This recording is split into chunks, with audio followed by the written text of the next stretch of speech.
So what qualities does a supervisor, should a supervisor, oh, gosh, you've gone all CBT on me now, I'm doing shoulds and musts.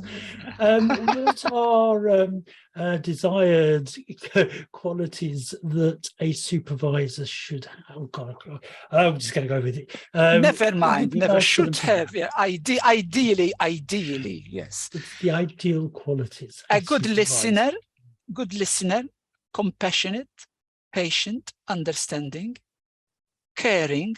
I could mention all those because you've got to be. You're not there as a policeman. The problem we have with supervision with beginners is they come and their supervision, maybe part of their training, they depend on one of their assessment is the supervisor giving a report about the supervisee. So they see it as policing.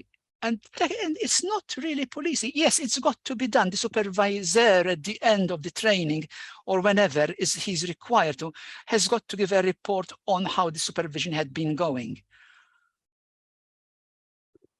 So, but they must not see it as policing, and the supervisor must not see himself as a policeman.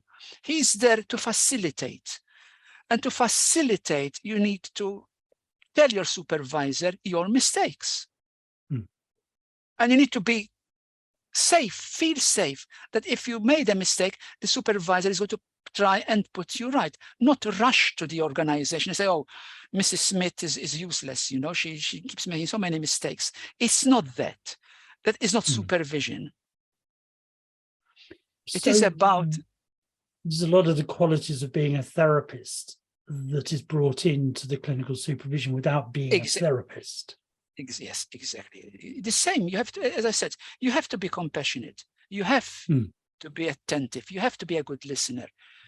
You have to be caring. You care for your supervisees. And of course, you want them to pass the course if they are obliged to have supervision to qualify. What you mustn't do is, of course, let people who are not ready yet to qualify.